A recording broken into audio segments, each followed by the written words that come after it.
Hello, my name is Sabrina Marshall, and this is another update for personal learning projects where I'm learning Italian.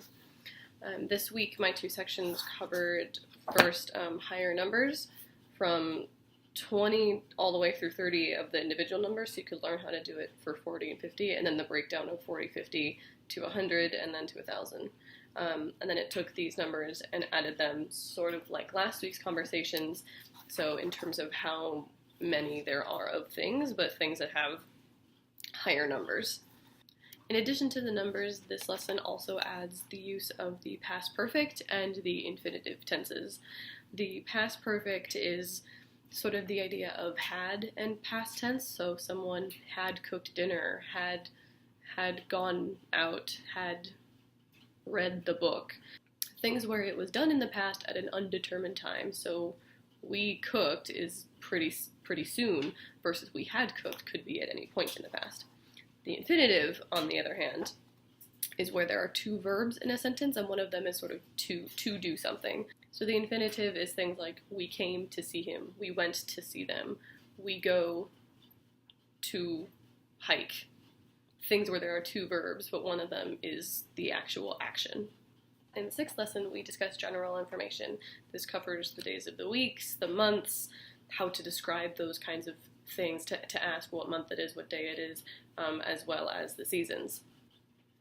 The exercises include asking about the months and the days of the week, as well as asking about time and using the numbers that we learned from the past couple of things. So it involves all of those sort of general day-to-day questions. Quanti giorni ci sono in un mese? In un mese ci sono di soliti 30 o 31 giorni. In this section, the exercise is asking to provide a number from 1 to 10 that then increases as it asks about the sale of magazines over the course of a day, a month, and a year. So it starts with simple questions such as how many did you sell in a day? I chose the number due, and then it progresses to how many in a month, and it gives you a substantial number in the hundreds, and then in a year, which goes into the thousands. So you have examples with all of the numbers. In these examples, I am using the past perfect and infinitive tenses. This particular example mostly covers the past perfect, at least in the clips I am showing, and discusses a woman who is looking for a porter, someone to carry her suitcases into a hotel. So it's asking first in the normal present tense what she is looking for and if she found it, but then it progresses to she has found the porter, ha trovata, which would mean that she found him. This progresses to using the imperfect as well and discusses how she was looking for him or went to look for him.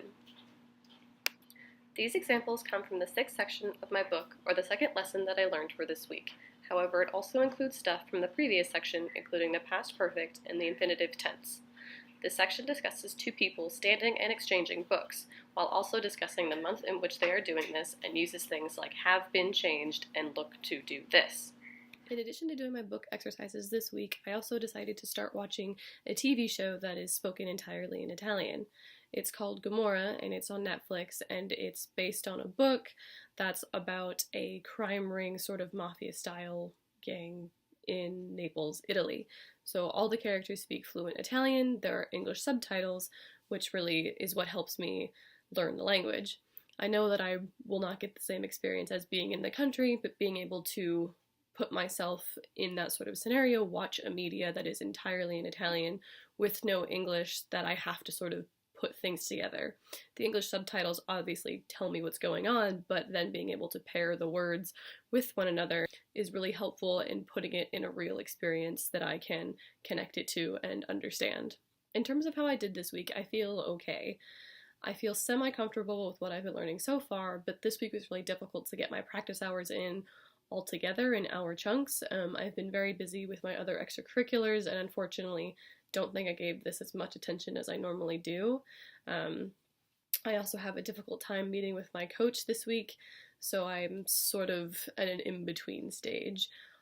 I'm glad that the stuff this week wasn't too new. We did do the past perfect and infinitive in high school, so I at least have a very minimum familiarity with it, so I hopefully didn't have to learn anything extremely new, and then I wouldn't have as much of a comfort with it. So I feel iffy about this week, but hopefully adding the TV show and getting to meet with my coach sometime this week, I'll be able to come back from the slump that I'm in.